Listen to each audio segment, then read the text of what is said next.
tentunya di dalam satu rumah tangga itu Mbak ya, perlu ada suatu kejutan-kejutan ya. Pemantik-pemantik. Iya begitu. Jadi okay. harus ada satu kejutan-kejutan ataupun memberikan sedikit apresiasi ya, sehingga memberikan suatu tambahan rasa cinta kasih antara suami dan istri itu. Walaupun siapa saja yang mengagumi dia, dia tidak akan melihat ke situ.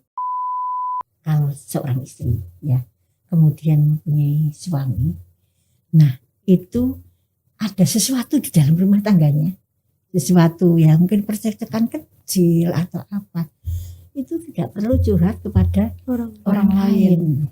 Orang lain dalam arti yang laki-laki tadi. Ya. Sebab artinya dia akan menjawab dengan sebaik-baiknya gitu. Dengan sebaik-baiknya nanti kemudian keterusan muncullah timbullah.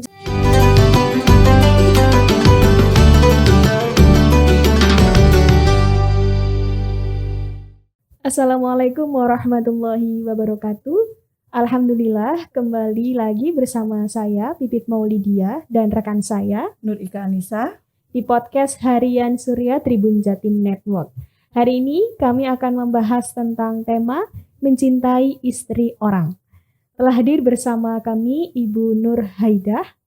Iya, assalamualaikum. Salam dari beliau adalah Wakil Ketua PW Aisyah Jawa Timur bidang kesehatan dan kesejahteraan sosial. Terima kasih Ibu atas kehadirannya. Ya, sama-sama Mbak. Oke, Ibu, mengenai tema kita hari ini, sebenarnya lebih sebelum kita mulai masuk, sebenarnya bagaimana sih Bu batasan-batasan antara perempuan yang sudah menikah dan laki-laki yang sudah menikah? Jadi batas-batasan itu seperti apa sih dalam Islam? Ya, jadi kan laki-laki sudah menikah, perempuan sudah menikah. Ya tentunya kalau mereka itu bukan muhrimnya antara laki-laki dan perempuan itu ya sudah, kita harus menjaga kehormatan kita, gitu. Bagaimana kita memandang seseorang itu ya, melihat saling pandang seorang ya, antara laki-laki dan perempuan itu ya ada batasan-batasannya lah ya Mbak ya. Nah, karena perempuan ya, kalau kita dari pakaian kita kemudian bisa menarik orang lain, bisa juga dari situ kemudian timbullah hal-hal yang tentunya tidak diinginkan oleh kita sendiri gitu, akibat dari perbuatan kita sendiri. Walaupun si laki-laki itu juga mengetahui kalau kita itu sudah mempunyai suami gitu ya. Jadi tentunya tetap walaupun sudah mempunyai suami tetap menjaga daripada aurat kita itu supaya tidak kemudian semua orang bisa melihat aurat kita gitu.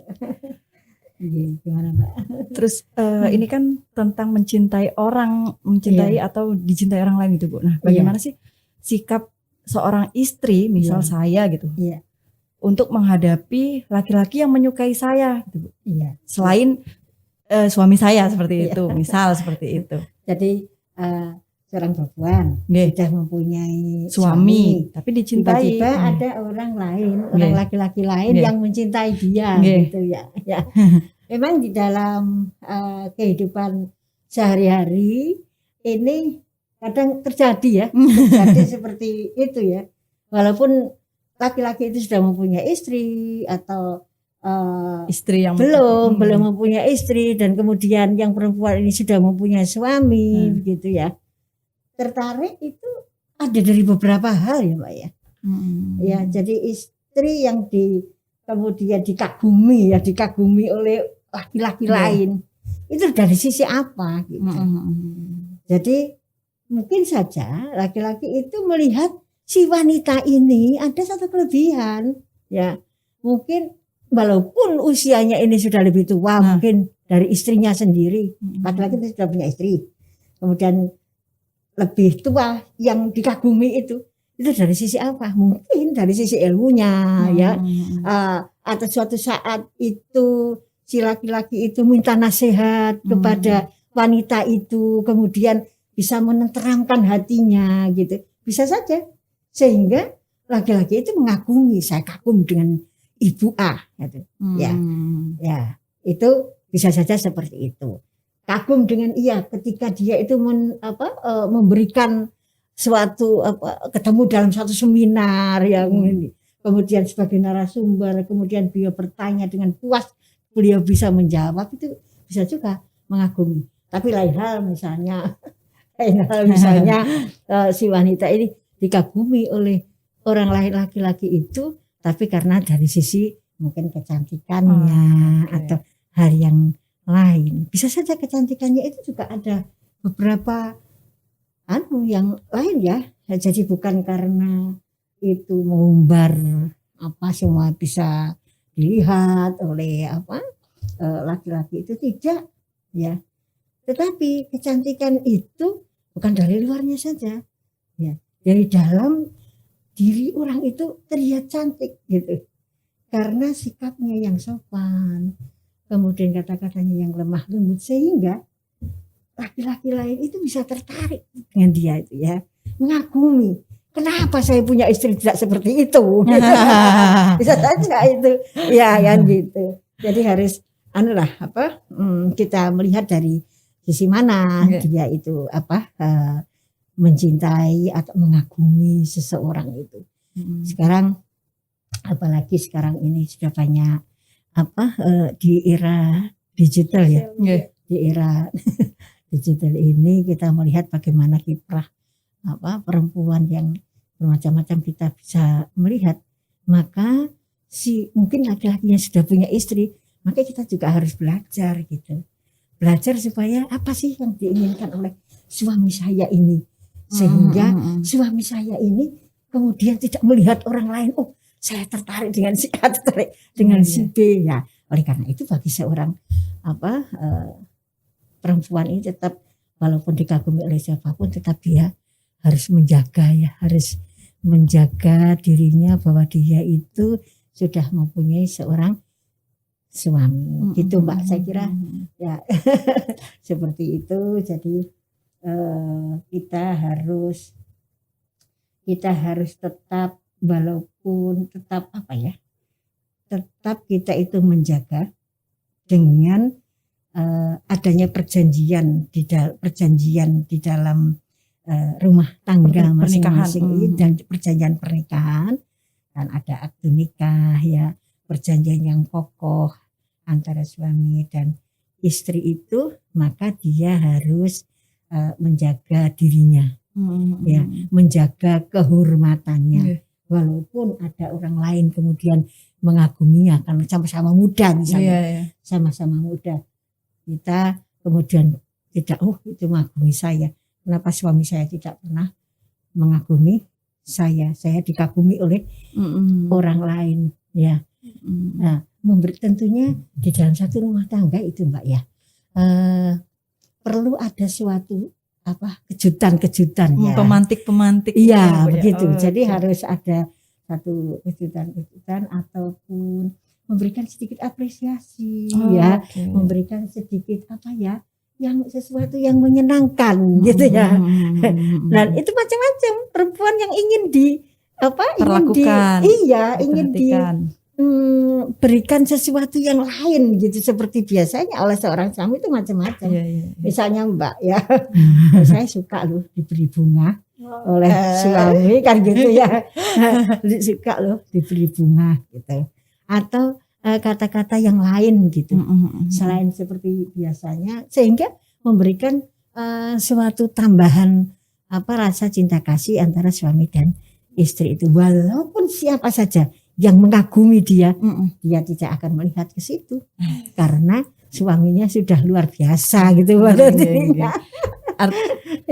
Artinya kalau misal nih ada laki-laki yang menyukai seorang istri itu, kita harus berpikir positif ya. Misal orang itu mungkin mengagumi istri saya karena istri saya intelektualnya tinggi, sopan santun, atau mungkin keibuan dan sebagainya. Betul, tapi tetap harus ada batasannya gitu ya Bu. Batasannya. Dan jadi tetap harus ada batas-batas ya. Jadi kalau dalam Al-Qur'an itu fasolihatu qanitatun hafidhatun lil ghaibi bima hafidallah. wanita yang salihah, itu yang taat kepada Allah, lagi menjaga diri di balik pembelakangan suaminya gitu. Walaupun tidak ada suaminya, ada orang yang kagum, ini lumayan ini ya. Gitu ya, bisa apa ya, tidak ya. Tetap dia menjaga diri di belakang suaminya, pembelakangan suaminya. Kalau suaminya tidak ada, ya tetap dia akan menjaga diri marwah seorang istri. Iya, seperti itu. Terus jangan malu-malu juga kalau misalnya minta dikode untuk suami, kamu kasih bunga ke saya gitu hari ulang tahun, atau biar lebih cinta gitu ya katanya ya. Iya, biar lebih mesra. Bahasanya ya mungkin beda ya kalau kita seorang istri. Makanya kalau ini antara suami dan istri kemudian menikah ya, itu dalam sebulan 2 bulan itu masih menjajaki, Mbak. Masih menjajaki apa yang tidak disukai oleh suami, tidak disukai oleh istri. Ya, itu kan dijajaki ya. Apa yang disukai oleh suami dan apa yang disukai oleh istri itu juga dijajaki gitu. Jadi tidak ujuk-ujuk kemudian cocok gitu ya. Berarti ya cocok ada ya sih yang cocok gitu ya. Ada, tetapi ada juga yang perlu waktu. Ya, perlu waktu untuk penjajakan itu ya. Mungkin 1 sampai 5 tahun itu memang kadang rawan untuk gangguan-gangguan dari luar ya. Dari luar, mungkin teman lamanya ya, teman sekolah lama, tetangga lama, teman kantor lama ya. Kemudian ketemu di sosmed gitu ya, sehingga ada PDKT lagi gitu ya. Jadi tentunya tetap perempuan ini harus menjaga dirinya, ada batas-batasnya gitu.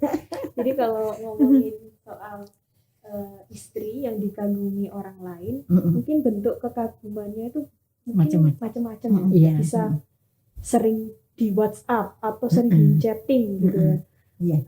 Misalnya chattingannya udah yang tidak penting, misalnya kayak sudah makan atau belum, kali aja. Wah, itu perhatian. Atau bahkan sampai mungkin aku boleh nggak main ke rumah gitu, padahal mungkin nggak ada suaminya atau gimana kan. Itu macam-macam bentuk kekaguman. Itu pripun Bu kalau dalam Islam? Jadi kalau kita chat itu kan dengan laki-laki lain atau bapak-bapak yang lain itu tentunya sebatas mau bisnis ya, mau hal tentang organisasi itu tidak masalah ya, tapi kalau tentang hal-hal yang lain yang membuat kekacauan di dalam rumah tangga ini, sehingga kalau kemudian istri mempunyai HP kemudian tidak boleh dilihat oleh suaminya, khawatir nanti chatnya itu kemudian dilihat, chatnya itu kemudian bisa ketahuan gitu, sehingga ada passwordnya gitu, nggak boleh dilihat karena ada chat-chat yang rahasia gitu ya. Memang sekali lagi ada batasan-batasan tadi Mbak, antara kalau kita itu sebagai seorang istri, kemudian laki-laki itu siapa? Kalau beliau itu seusia dengan bapak kita ya nggak apa-apa ya perhatian itu nggak apa-apa. Misalnya kita sebagai usia anak kepada bapak-bapak, gimana, sehat, sudah dahar belum gitu ya, itu sih enggak masalah. Tetapi kemudian kalau laki-laki itu kemudian memberikan perhatian yang lebih kepada perempuan ya tadi ya, perempuan istri orang lain, kamu lagi ngapain gitu, sedang apa gitu, suamimu ada nggak di rumah gitu ya, sudah makan belum, jaga kesehatan, nggak usah berlebih lah ya, karena kita sudah ada yang menjaga ya gitu. Itu ya menurut saya ya tidak usah tidak usah direspon gitu, tidak usah direspon dengan yang berlebihan. Kalau kemudian direspon, biasanya kalau direspon kemudian berlebihan, wah itu bisa akan berkelanjutan gitu. Mungkin saja saat itu sedang marah sama suaminya, wah kebetulan nih dapat SMS gitu. Cara menjaga diri kita Bu. Jadi marah dengan suami atau suami marah dengan kita itu sudah hal biasa ya. Marahnya itu apa? Mesti marahnya positif ya. Positif, tidak boleh melakukan sesuatu yang membahayakan. Kemudian suami memarahi, marah tidak marah yang hebat gitu ya, tidak. Itu ya bisa saja.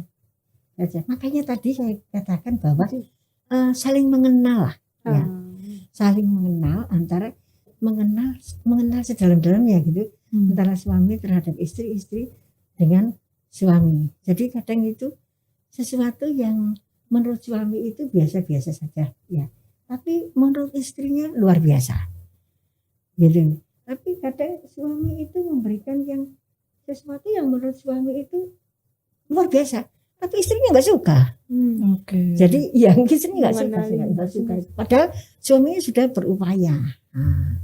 Maka istri dalam hal ini tentunya banyak bersyukur ya. Misalnya banyak bersyukur. Contohnya misalnya suami dari luar negeri ya, kemudian memberikan sesuatu, ada surprise gitu kepada si istri. Ternyata istrinya enggak ini tidak merespon dengan baik. Ngapain kamu beli di luar, di sana itu mahal-mahal, mahal-mahal gitu ya. Atau sebaliknya, suami dari luar negeri kemudian istrinya suaminya tidak memberikan sesuatu, tidak memberikan surprise apa-apa gitu. Walaupun tidak memberikan surprise apa-apa berupa barang, tetapi berupa apa? Tingkah laku ya. Tingkah laku bagaimana sikapnya suami itu terhadap istri. Itu memberikan suatu nilai yang besar kepada bagi istri begitu. Sehingga tidak lagi dia walaupun suaminya jauh, tidak lagi kemudian dia begitu dikagumi orang lain. Wah ketepaan ini ya. Kebetulan ada orang yang ini, yang kalau dia ngechat kemudian saya balas, dia responnya bagus. Nah oleh karena itu Mbak, kalau seorang istri ya kemudian mempunyai suami, nah itu ada sesuatu di dalam rumah tangganya, sesuatu ya mungkin percakapan kecil atau apa, itu tidak perlu curhat kepada orang lain. Orang lain dalam arti yang laki-laki tadi. Misalnya Pak Bibit punya teman gitu ya, saya curhat dengan itu tentang suami saya, nggak usah, nggak perlu. Sebab artinya dia akan menjawab dengan sebaik-baiknya gitu, dengan sebaik-baiknya nanti kemudian keterusan muncullah, timbullah. Jadi lebih baik saya dengan itulah ya kan gitu, memberikan perhatian lebih kepada saya daripada suami. Ya mungkin seperti itu. Jadi kita saling belajar untuk mendalami lebih jauh bagaimana kenal lebih jauh bagaimana dengan suami masing-masing ya, tidak kenal lebih jauh kepada suami orang lain. Artinya selama mengenal satu sama lain, kemudian ada perhatian-perhatian yang diberikan ya Bu ya. Entah itu bisa melalui kejutan, terus pemberian kecil-kecilan, atau mungkin perlakuan dari keduanya yang kemudian menambah keharmonisan rumah tangga gitu. Sehingga si istri ini tidak butuh perhatian orang lain, udah tercukupi dengan suaminya. Hal-hal yang kecil yang tidak membutuhkan biaya, tidak membutuhkan biaya sebetulnya. Perhatian suami kepada istri itu ya, atau istri perhatian suami terhadap istri tidak butuh biaya, tetapi dengan perilaku dengan kata-kata yang melegakan. Melegakan, menyenangkan, sehingga kecapean dari istri itu di dalam mengasuh anak-anaknya, mungkin dia capek dalam pekerjaannya dan sebagainya, itu dia enak gitu kalau ketemu suaminya, kemudian ditenangkan, wah Kak ketemu suami ini ya. Sehingga ayam pekerjaan apa yang berat dan sebagainya itu semua tidak ada capek gitu, karena sudah ketemu dengan suaminya yang enak, enjoy gitu. Jadi tidak ada tuh yang istri kemudian ketemu dengan suaminya sumpah aku karena suaminya selalu mengeluh gitu ya, kemudian memarahi dan sebagainya itu, sehingga juga membahayakan bagaimana sikap daripada istri terhadap suami. Jadi saling ya. Saling. Mungkin contohnya misal, Dek kamu capek Dek seharian ngurus anak, udah nggak usah masak dulu Dek, sini saya pijetin. Mungkin seperti itu iya, kali kan ya, nggak Bu, ya. pakai biaya. Pakai tenaga aja pijetin. Kecuali kalau nanti kemudian keluar jalan-jalan, nah itu Iya, ada benar sedikit sekali. biaya ya. Tetapi kalau dengan kata-kata yang lembut, kata-kata yang enak itu saya kira itu sudah memberikan satu nilai yang plus ya, nilai plus untuk istri. Kemudian tidak kemudian ketika dia dikagumi oleh orang lain kemudian dia tertarik gitu. Tapi kalau misalkan Bu, ini mungkin untuk kasus yang hidup berdampingan gitu, maksudnya dalam satu rumah. Tapi kalau misal antara istri dan suami ini LDR gitu Bu, jauh-jauhan gitu Bu. Nah otomatis kan mungkin ada beberapa hal yang berbeda seperti itu. Nah itu bagaimana Bu? Jadi seperti katanya Mbak Dwi tadi, jadi bisa chat ya. Chatting. Bisa chatting itu pagi gitu. Misalnya dia di sana sebulan misalnya, kemudian berjauhan ya bisa video call ketika setelah pulang kerja atau ketika akan bekerja ya video call, kemudian atau chat kalau tidak sempat gitu. Itu tetap komunikasi, itu tetap komunikasi. Jadi jauh tapi tetap dekat. Atau sharing ya. Sharing ini anak-anak ini lagi panas badannya, si A panas badannya, menurut ayah gimana gitu, enaknya saya gimana, padahal kita sudah tahu ya. Misalnya kita sudah tahu ini panas dibawa ke dokter gitu ya, sudah tahu, tapi harus ada komunikasi gitu. Jadi seolah-olah beliau itu dekat walaupun jauh, dan jadi membuat bagaimana beliau itu tidak sampai kemana-mana, tidak sampai tak kemana-mana mencari teman untuk bicara, nggak sampai itu, karena terus komunikasi itu seperti beliau di kantor, kita di rumah, atau sama-sama di kantor seperti itu. Jadi tidak terasa dengan adanya sekarang komunikasi kecanggihan digital ini ya, tidak ada jauh dan dekat ya.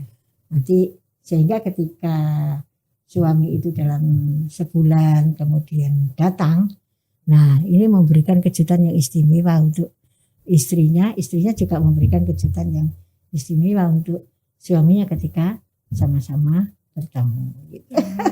Masya Allah, harmonisnya. Ini kembali saya mau tanya lagi yang soal ini Bu, kembali lagi ketika cara memperlakukan istri agar istri ini tidak sampai tertarik dengan pujian-pujian dari luar sana. Ya, jadi kalau Nabi Muhammad itu dalam kisahnya juga ketika beliau mendapatkan suguhan makanan dan beliau tidak berkenan, beliau hanya diam. Jadi contoh-contoh yang seperti ini yang ya memang Mbak ya. Jadi banyak bersyukur ya suami itu, walaupun itu mungkin si istri ini di dalam adaptasi dengan suami, misalnya memang dia tidak pernah masak ya. Tidak pernah masak, bisanya dadar telur. Nah, kemudian super mie gitu. Masak air. Ya, masak air. Ya tentunya suaminya sebelum menikah itu ya dia kan sudah melihat bahwa istrinya itu tidak pandai untuk ini istrinya tidak pandai untuk memasak itu. Jadi apapun yang dihasilkan hasil masak dari istri itu tetap harus dihargai. Memang misalnya ini Mbak ya, lupa si istri ini goreng telur sudah dikasih garam atau belum? Sudah dikasih garam, kasih garam lagi. Dikasih garam lagi, akhirnya kan asin. Asinnya luar biasa. Suami ya diam aja. Terus istrinya kok tidak dimakan ya? Kok enggak dimakan ya? Kenapa ya? Terus kenapa kok enggak dimakan? Ya coba aja sih. Coba aja sih, incipin dulu gitu. Incipin ternyata kasinan sehingga suami kemudian istri kemudian minta maaf ya, enggak perlu marah gitu. Jadi walaupun hal yang kecil itu bisa menjadi besar kalau itu sudah capek, sudah seharian capek pulang kerja, yang bisanya itu cuma dadar telur, kemudian dimarahi, itu bisa menjadi besar, bisa menjadi sering terjadi seperti itu ya. Sudah 1 tahun pernikahan, kemudian pernikahannya itu luar biasa ya, sudah rame dengan biaya yang cukup besar gitu. Cukup besar, istri mempunyai aktivitas sendiri, suami mempunyai aktivitas sendiri, tetapi suaminya ingin diladeni oleh istrinya dengan masak itu tadi, sehingga bisanya cuma itu. Nah, tetapi apa yang terjadi kemudian suaminya bukannya dimakan masakan itu, tapi dilempar ya, dilempar karena tidak cocok dengan seleranya. Akhirnya juga bisa karena dadar telur ini. Bisa hanya karena masalah yang ini kecil mungkin masalah kecil kali yang memang harus dipelajari ya Bu ya ketika berada ada di tahap pernikahan. Berarti selain pengertian komunikasi harus mendewasakan diri sendiri juga ya Bu, harus mendewasakan diri sendiri. Ya, jadi ini belajar terus ya, belajar terus. Misalnya seorang orang wanita yang masih usianya tidak masih ya likuran ya, 20, 21 ya, tetap terus harus belajar. Ya, minta masukan kepada orang yang bisa kita beri kita minta masukan, itu tidak masalah saya kira Pak. Iya, adakan dulu konsultasi bagaimana untuk belajar bagaimana. Makanya sekarang ini ada bimbingan pranikah itu ya. Bimbingan pranikah. Ada yang dalam bimbingan pranikah ternyata kan lagi perempuan itu mereka dihadirkan, yang calon suami dan calon istri itu dihadirkan dua-duanya. Tetapi kemudian tidak jadi mereka itu melangsungkan pernikahan karena rupanya nggak cocok sama calonnya. Nggak apa-apa. Daripada setelah menikah kemudian buyar. Iya. Nah, sama-sama kakunya gitu. Bu, mungkin ada satu pertanyaan terakhir dari saya sebelum kita nanti tutup ya. Jadi di masyarakat kita ini kan masih masih awam ya untuk dalam hal misalnya menerima tamu. Ketika nih sudah suami istri, kemudian seorang temannya istri misalnya datang ke rumah atau berkunjung ke rumah gitu tanpa ada suami di rumah atau siapapun yang menemani, kira-kira itu dalam Islam? Isinya kalau istri kemudian dihadirkan ketamuan laki-laki yang bukan muhrimnya, bukan siapa-siapa. Nah ini apalagi malam hari ya mohon maaf besok saja ya, kalau ada suami saya gitu ya. Kalau ada suami saya, walaupun urusannya itu ketika dia kemudian ketemu ya, ini perempuan ini kemudian ada tamu itu tadi, padahal ini hal yang penting misalnya, hal yang penting, tapi suami tidak tahu kalau itu hal yang penting, misalnya urusan pekerjaan, urusan ini, tapi kemudian menjadi suatu fitnah gitu, menjadi fitnah, kemudian suami menjadi cemburu gitu, bisa saja. Maka kita hindari itu, bisa saja lewat telepon atau besok saja ketemu di kantor atau besok pagi-pagi ketika ada suami saya gitu saja. Pokoknya kita pandai-pandailah untuk alasan itu untuk menjaga rumah tangga kita supaya tetap utuh gitu. Lebih baik menghindari ya Bu, menghindari daripada apalagi suami yang cemburuan ya. Ada yang iya itu bahaya itu. Bahaya membuat keretakan dalam rumah tangga ya. Iya. Terima kasih atas sama-sama Mbak. Ya. Menarik sekali pembahasan kita kali ini. Jadi banyak belajar juga ya. Ada pernikahan gitu ya. Iya. Mungkin usia Mbak sama Mbak berdua ini sama dengan cucu saya ya. Kita dapat ilmu banyak ya. Demikian kami tutup podcast hari ini. Terima kasih teman-teman udah mengikuti podcast kita. Semoga kita bisa ketemu lagi di lain waktu. Assalamualaikum warahmatullahi wabarakatuh. Waalaikumsalam warahmatullahi wabarakatuh.